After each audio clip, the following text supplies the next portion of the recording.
అది డిమాండ్. ఇప్పుడు మాకు పేరెంట్స్ మాకు ఫోన్ చేసి పాస్ అవుతుంది ఐకాన్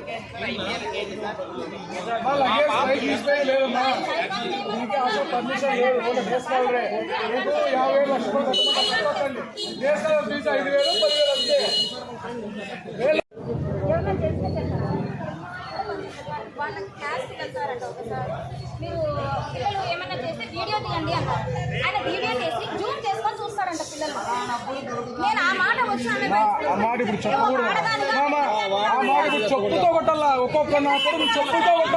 ఏమంటుంది, మీ పిల్లలు అల్లరి చేస్తుంటారు మేడం క్లాస్ ఇప్పుడు చెప్పు తీసుకోవాలి ఎవడో నా కొడుకు ఆయన పిలిపించండి. ఆయన చెప్పు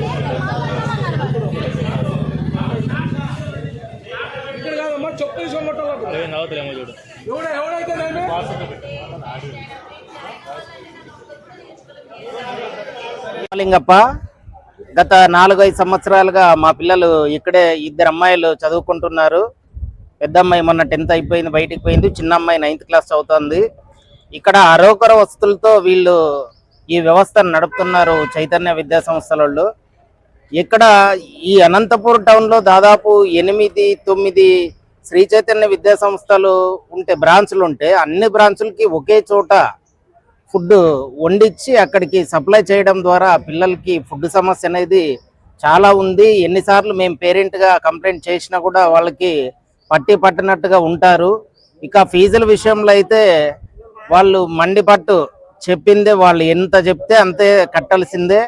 కట్టకపోతే పిల్లల్ని ఈ విధంగా ఏదో సమ్మర్ హాలిడేస్ కానీ, సంక్రాంతి హాలిడేస్ కానీ, దసరా హాలిడేస్ కానీ ఆ విధంగా ఊరికి పోయి వచ్చినప్పుడు బయట నిలబెట్టేసి అమ్మాయిలను కూడా చూడుకోకుండా లగేజీలు పెట్టి బయట నిలబెట్టేటువంటి అంశాలు దండి చాలా సందర్భాల్లో జరిగినాయి. తర్వాత ఒక్కొక్క రూమ్కి 20 నుంచి 30 మంది విద్యార్థినుల్ని అమ్మాయిలని అందులో వేసేసి తోసేసి ఒక టాయిలెట్ ఉంటుంది, ఒక బాత్రూమ్ ఉంటుంది. స్నానాలు చేయడానికి టాయిలెట్ పోవడానికి ఇబ్బందిగా ఉంటుంది. అయినా కూడా వాళ్ళు ఆ విధంగా 20-30 మంది విద్యార్థులను వేసి ఆ గదిలో ఇబ్బంది గురి చేసేటువంటి అంశాలు కూడా జరుగుతుంటాయి. మరి ఎవరైతే కొంతమంది political leaders, student organisation leaders వాళ్ళు ఎవరన్నా చెప్తే వాళ్ళకు ఉన్నటువంటి ఇమేజ్తో వాళ్ళ దగ్గరికి పోయినటువంటి పేరెంట్స్కి ఆ పిల్లలకి ఫీజు తగ్గించేటువంటి అంశం చూస్తారు. కానీ ఏదో కష్టపడి చిన్న స్థాయి నుంచి వచ్చినటువంటి అంటే బడుగు బలహీన వర్గాలకి వీళ్ళు న్యాయం చేయడం లేదు. ఈ చైతన్య విద్యా సంస్థల్లో పూర్తిగా విద్యార్థుల నుండి కానీ తల్లిదండ్రులు కానీ చాలా ఇబ్బంది పెట్టే పరిస్థితి ఏర్పడింది. ఒక విద్యార్థిని తండ్రిగా నేను చాలా సందర్భాల్లో చూశాను కాబట్టి ఈరోజు మీ ముందు చెప్తున్నాను సార్. నా పేరు అనిత అండి. మా పాప ఇక్కడ 2 ఇయర్స్గా చదువుతోంది. అంతకుముందు కోర్ట్ రోడ్ బ్రాంచ్లో కూడా చదువుతోంది. కోర్ట్ రోడ్ బ్రాంచ్లో ఉన్నప్పుడు మా పాప 2 ఇయర్స్ అక్కడ చదివినా కూడా మా పాపకు ఆన్లైన్లోకే ఎక్కించలేదు. అసలు అంటే పాప చదివినట్టే ఎక్కడ ఏదో ప్రూఫ్ అనేది చూపిలేదు. అమ్మఒడి అనేది రానప్పుడు మేము అక్కడ పోయి ఎంక్వైరీ చేస్తే ముందు స్కూల్ అన్నారు. ఆ స్కూల్ దగ్గరికి వెళ్ళి అడిగితే లేదు మేము ఆల్రెడీ అక్కడికి పంపించినాము, ఆ స్కూల్ వాళ్ళ ప్రాబ్లం అది అని అన్నారు. ఇక్కడికి అక్కడికి ఒక 10-20 సార్లు తిప్పినారు. మళ్ళీ ఈ బ్రాంచ్ దగ్గరికి వస్తే ఆ బ్రాంచ్ మాకు సంబంధం లేదు, ఈ బ్రాంచ్ తోనే మాకు సంబంధం, మీరు అక్కడ మాట్లాడుకోండి అన్నారు. అక్కడికి మళ్ళీ తిరిగినాము. అయిన తర్వాత ఫైనల్ గా ఏమైంది, అక్కడ ఆన్లైన్ లో పాప పేరే లేదు, 2 ఇయర్స్ గా మీ పాప ఎక్కడ చదువుతోంది అనేది లేదు అని చెప్పేసినారు. సో మాకు అలా ఆ ఇయర్ అమ్మఒడి కూడా మిస్ అయిపోయింది. వీళ్ళు ఫీజుల మీద ఉన్న కాన్సన్ట్రేషన్ పిల్లల చదువుల మీద కానీ, ఇప్పుడు ఇక్కడ హాస్టల్ మా పాపకి ఇక్కడ యూరిన్ ఇన్ఫెక్షన్ వచ్చి మార్నింగ్ 4 times బాత్రూమ్ లో నుంచి అక్కడ రూమ్ లో నుంచి కింద పడిపోతా, కింద నేను ఇంటి నుంచి వచ్చి ఇక్కడ అడిగేంత వరకు కూడా ప్రిన్సిపల్ ఆమె వైస్ ప్రిన్సిపల్ కి తెలియదు మ్యాటర్. నేను వచ్చి అడిగితే అవునా మేడం పడిందని, అప్పుడు వాళ్ళ పిల్లలు నేను అక్కడ మేడం ఉంటారా కేర్ టేకర్స్ వాళ్ళని పిలిచి అప్పుడు అడుగుతున్నారు పడిందంటే, అవును మేడం పడిపోయింది అమ్మాయి అని వాళ్ళ ఫ్రెండ్స్ అంతా చెప్తూ ఉంటే అప్పుడు ఆమె చెప్తోంది అవును మేడం పడిపోయిందంట మీ అమ్మాయి. ఇంకా ఏం కేరింగ్ తీసుకుంటున్నారు సార్? 60,000 అమౌంట్ ఖర్చు అయింది సార్ నాకు మా పాపకి యూరిన్ ఇన్ఫెక్షన్ వచ్చి. అసలు ఆ వాష్రూమ్స్ బోర్డులు కూడా లేవంట సార్. అమ్మాయిలు ఉండే హాస్టల్స్ లో బోర్డులు కూడా లేకోకుండా ఇట్లా పెడితే ఏం మేనేజ్మెంట్ సార్? 40,000 50,000 కట్టమంటున్నారు. సరే మేము కడతాం, కట్టడానికి ప్రాబ్లం లేదు, ఫెసిలిటీస్ లేదు. 50,000 కట్టాలంట sir, only card booking. Already మా పాప ఇక్కడ చదువుతోంది, ఆల్రెడీ వాళ్ళ కార్డ్ ఒకటి అలాట్ చేసి ఉంటారు కదా సార్ లాస్ట్ ఇయర్. ఇప్పుడు మళ్ళీ ఫ్రెష్ గా కార్డ్ అలాట్ చేయడం ఏముంటుంది? ఇయర్ కి వాళ్ళు ఫస్ట్ మేము వచ్చి అడిగినప్పుడు 1,09,000 చెప్పారు సార్ టోటల్ గా. మళ్ళీ మేము వేరే వాళ్ళ ద్వారా వచ్చినప్పుడు తగ్గించినారు, 45,000 అన్నారు. అంతా అయిపోయిన తర్వాత లాస్ట్ లో పాపని హాస్టల్ నుంచి ఇంటికి తీసుకెళ్లేటప్పుడు వచ్చి ఇంకా మీద 28,000 బ్యాలెన్స్ ఉంది అంటున్నారు.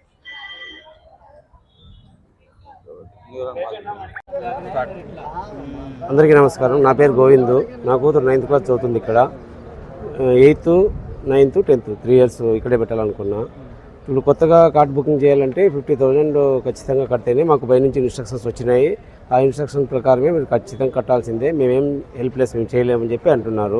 ఇప్పుడు కొత్తగా చేరే వాళ్ళు అయితే కార్డ్ బుకింగ్ చేయాలి కదండి. ఇప్పుడు 8th క్లాస్ అయిపోయింది, ఇప్పుడు 9th అయిపోయింది, ఇప్పుడు 10th జరుగుతుంది. మళ్ళీ కార్డ్ బుకింగ్ ఏంది? 10,000 కడతామంటే లేదు, మాకు ఇన్స్ట్రక్షన్స్ ఖచ్చితంగా కట్టాల్సిందే అని డిమాండ్ చేసినారు. ఇప్పుడు అక్కడ 30 మంది 40 మంది ఒక రూమ్లో ఉంటే ఆడ మొదటి రోజు మా బాబుని 8th లాస్ట్లో కొంచెం లేట్గా జాయిన్ చేయించాను సార్. నేను చేయించినప్పుడు ఫస్ట్ టైం పైకి వదిలినారు, మళ్ళీ బయటకు ఫస్ట్ టైం పైకి పోతే చాలా ఇబ్బందికరంగా ఉంది. ఆడపిల్లలు కదా, ఎట్లా అడ్జస్ట్ అవుతున్నారో తెలియదు. కానీ మనం ఊరికే పేరెంట్స్గా ఫీజులు మాట్లాడుతున్నాము, కడుతున్నాము, చేస్తున్నాము. వాళ్ళు చెప్పడం లేదు, వాళ్ళు కట్టుండే ఇన్స్ట్రక్షన్స్ పిల్లలకు కూడా చెప్పినా, అన్ని విషయాలన్నీ చెప్పినాం వాళ్ళకి. అదిగా చూస్తామండి చేస్తామండి అంటారు, కానీ ఇయర్స్ గడిచిపోతున్నాయి కదా. పిల్లలకు కనీస వసతులు అనేది ఉండాలి కదా. ఇప్పుడు ఏదో గవర్నమెంట్ స్కూల్లో కూడా టాయిలెట్లు కడకపోతే ఖచ్చితంగా వాళ్ళపైన పనిష్మెంట్ ఉంటుంది. ఇంకట్లాది ఇక్కడ ఎట్లా ఉన్నా కూడా లక్షల ఫీజుల్లో కట్టినా కూడా ఇంత ఇబ్బందికరంగా, ఇంత వసతులు లేకోకుండా, బాత్రూములు గడియలు లేకోకుండా పిల్లలు ఎప్పుడో తెల్లవారం నుంచి బకెట్లు పట్టుకొని క్యూలో నిలబడి, ఎందుకంటే టైం అవుతుంది, నీళ్ళు సరిగా రావు, స్లోగా వస్తాయి, స్నానం చేయాలన్నా లేట్ అవుతుంది అనే కోణంలో ఎన్నో కోణాల్లో వాళ్ళు కంప్లైంట్ చెప్తున్నారు. మేము కూడా అన్నీ పట్టించుకోకుండా కొన్ని వదిలేసినా కూడా మినిమం కనీస వసతులు లేకపోతే ఇంత ఫీజులు కట్టి ఇబ్బంది కదా. ఇది ఈ స్కూల్ యాజమాన్యం అది గుర్తించమని ఎంతో మేము ఎన్నోసార్లు డిమాండ్ చేసినాము. అది పండగకి ఊరికి వచ్చినప్పుడల్లా ఫీజులు డిమాండ్ చేస్తున్నారు, కడుతున్నాము, పెడుతున్నాము, అన్నీ చేస్తున్నాము, కానీ వసతులు మారడం లేదు. కాబట్టి ఆ వసతులు మారి కొంచెం వీళ్ళకు ఫీజుల విషయంలోనూ పేరెంట్స్కి సహకరించే విషయంలోనూ, ఇప్పుడు పేరెంట్స్ అంతా డబ్బు కడితేనే మీరు యాజమాన్యం నడిపిస్తారు, లేకపోతే నడవలేదు. అట్లాది మీరు పేరెంట్స్కే ఇష్టం వచ్చినట్టు మాట్లాడుతున్నారు. మినిమం కనీస గౌరవం లేదు. పేరెంట్స్ మాట్లాడితే లెక్క లేదు, జమ లేదు. ఇంకెట్లా ఇప్పుడు కట్టే వాళ్ళనే మీరు అంత దరిద్రంగా చూస్తే ఎట్లా? కాబట్టి మీరు బిహేవియర్ మార్చుకున్న తర్వాత ఫీజుల విషయంలో కొంచెం రీజనబుల్గా పోతే ఎవరు కామెంట్ చేయరు. మీరు చదువు చెప్పే విషయంలోనే ఎవరు పెద్దగా పట్టించుకోవడంలే, కొంచెం మా పిల్లలకు రాకపోని పెద్దగా పట్టించుకోవడంలే. మేము కట్టేది కడుతున్నాము, చేస్తున్నాము, అయినా కూడా మీరు ప్రతి ఇయర్ కార్డ్ బుకింగ్ పేరు, బుక్స్ అవన్నీ జరుగుతూనే ఉన్నాయి. విపరీతంగా డ్యామేజ్ అవుతుంది. మాకు బుక్స్కి 10,000 డిమాండ్ చేశాను, నేను ఇంకా కట్టలే. ఫీజు, కార్డ్ బుకింగ్, బుక్స్ అన్నీ ఒకటేసారి అంటే ఇబ్బంది కదా. అది కూడా ఇప్పుడు 10,000 10,700 చిల్లర చెప్పారు బుక్లకు కూడా. ఇప్పుడు కార్డ్ బుకింగు, బుక్స్ అన్నీ ఒకసారి అంటే ఎట్లా? ఏ ఫాదర్కి కొంచెం ఇబ్బంది అన్ని రకాల. ఇప్పుడు కార్డ్ బుకింగ్ లేదంటే బుక్స్ కట్టేయచ్చు. అది ఇప్పుడు స్కూల్లో ఉంటారు, నెక్స్ట్ అంతా కట్టే కదా మేము బయటికి పోవాల్సింది. అప్పుడు మేము ఎవరు వదిలిపెట్టరు కదా. మధ్యలో పండుగలకు వచ్చినప్పుడల్లా కడతాము, కానీ ఇప్పుడు ఒకటేసారి కార్డ్ బుకింగ్, ఇప్పుడు మేము 50,000 కార్డ్ బుకింగ్ కట్టాలంటే అవుతాయి చెప్పండి. లేకపోతే ఇబ్బంది కదా అది. ఆ కోణంలో వాళ్ళు ఆలోచన చేయడం లేదు. ఊరినే డిమాండింగే, కమాండింగ్ అంతే. అది ఎట్లయితుంది అంతా? ఇప్పుడు పేరెంట్స్ లేకపోతే జరగదు, పిల్లలు లేకపోతే మీకు జరగదు. అట్లా మీరు వాళ్ళు లెక్క చేయకోకుండా, వాళ్ళకే కనీస వసతులు లేకోకుండా ఇంత దరిద్రంగా పెడితే ఎట్లా అని అంటున్నాను.